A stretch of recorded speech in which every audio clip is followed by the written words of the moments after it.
Why does Joe Biden make so much stuff up? And will it hurt him against Trump in the general election? There's much talk online, especially among Bernie Sanders supporters, about whether Joe Biden is in cognitive decline, whether he has dementia, why he's so incoherent. Now, I'm no doctor, I'm not going to make a medical diagnosis, apart from to say that in terms of his speech and his memory, there's clearly undeniably been a lot of decline in recent years. My name's Joe Biden, I'm a Democratic candidate for the United States Senate. But today, forget the weird stuff that Biden says that doesn't make any sense. We hold these truths to be self-evident. All men and women created by you know the thing. Forget all of that though, and focus on his falsehoods. The fact that he just makes stuff up, that he does seem to be a fabulist. Here are just 5 examples. Number 1, his arrest in apartheid South Africa. The former vice president said 3 times during the month of February alone that he got arrested trying to see Nelson Mandela in prison. I had the great honor of meeting him. I had the great honor of being arrested with our UN ambassador on the streets of Soweto trying to get to see him on Robbins Island. Except it's a lie. Biden himself was forced to fess up on CNN. When I said arrested, I meant I was not able to move. Cops, Afrikaners would not let me go with them, made me stay where I was. I guess I wasn't arrested, I was stopped. To be clear, he didn't misspeak, he didn't misremember, it wasn't a gaffe, it was a lie. And a really bad one, because he even claimed at one point last month that Mandela later thanked him for getting arrested. Number 2, there's the silver star that never was. Over the years, Biden has told a moving but false war story in speeches and at rallies. He did it in New Hampshire last August. This guy climbed down a ravine, carried this guy up on his back under fire, and the general wanted me to pin the silver star on him. I got up there and stand. This is God's truth. My word is a Biden. He stood at attention. I went to pin him. I said, sir, I don't want the damn thing. Do not pin it on me, sir. Please, sir. Do not do that. He died. He died. He didn't pin the medal on the guy, who wasn't a Navy captain. He just made it up. And Biden has told this story time and again over the years, changing the details in it ever so slightly on each occasion. So sorry, it's not a gaffe. It's pure misrepresentation.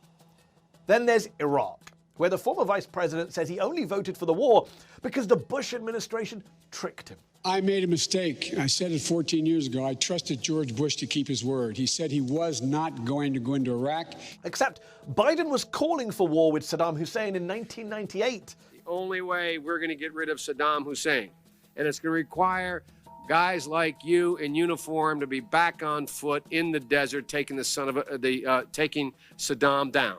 He also says now that he opposed the Iraq war as soon as it started. From the moment shock and awe started, from that moment, I was opposed to the effort and I was outspoken. A complete fabrication. Here he is several months after the invasion began, praising both the war and George Bush. Some of my own party have said that it was a mistake to go to Iraq in the first place. But the cost of not acting against Saddam, I think, would have been much greater. The President of the United States is a bold leader and he is popular. Again, Biden just makes stuff up. He makes demonstrably false claims without an iota of shame. Number 4, there's Biden's role in the civil rights movement, which is pretty easy to summarize. He didn't have one. When I marched in the civil rights movement, I marched with tens of thousands of others to change attitudes. And we changed attitudes. When I was about the age of the guy standing over there, I got involved in the civil rights movement. He knows it's untrue. Don't take my word for it. Take his. I was not an activist. I was not out marching. I was not down in Selma. I was not anywhere else. Imagine as a white guy lying about your role in the civil rights struggle. Finally, you all know that Biden had to quit his 1988 campaign after he was caught plagiarizing parts of his stump speech.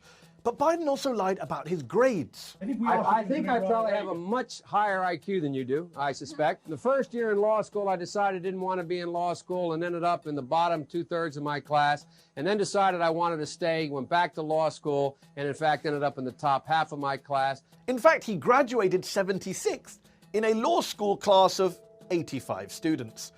Oh dear, pretending that you're smarter than you are and inflating your academic success.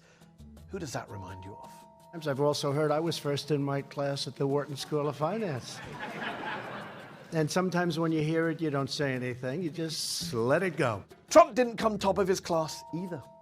Obviously, though, Biden is no Trump. No one can compare to a serial fabricator like the president, who's told more than 16,000 lies since coming to office. But look, saying the former vice president is not as dishonest or as deluded as the current president is just not good enough. It isn't. It's lowering the bar beyond belief. And the evidence is in. Joe Biden has a habit of making things up. And it's not just wrong, it'll hurt him.